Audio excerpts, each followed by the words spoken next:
So let's say you're worried about traveling to someplace like Rome.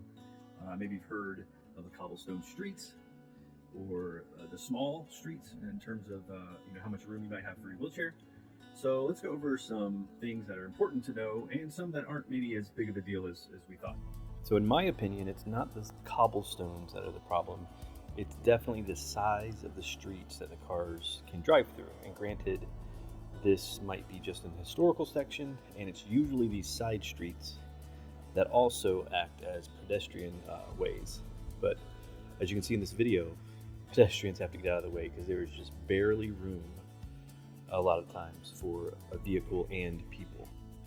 And then in this instance, which is taken on a tour, which I highly recommend, by the way, this is just a golf cart, and you can see how tight even a basic golf cart is. So definitely not enough room for a wheelchair user. So I was really worried about using my wheelchair in the cobblestone like a lot of people are. So I opted for my seat cane, which I highly recommend for anyone that is capable of using it, as it just made a world of difference.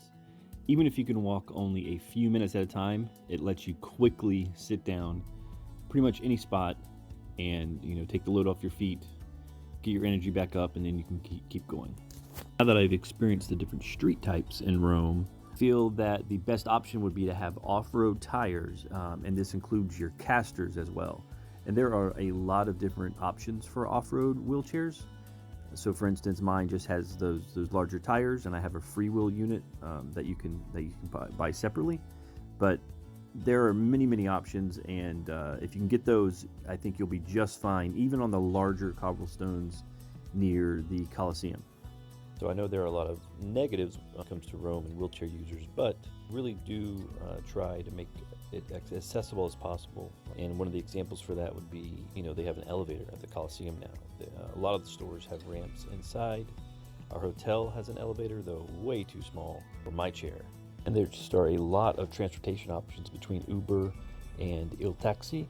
So you don't have to try and walk or maneuver in your wheelchair throughout the entire city. There just are a lot of options for getting around other than manually.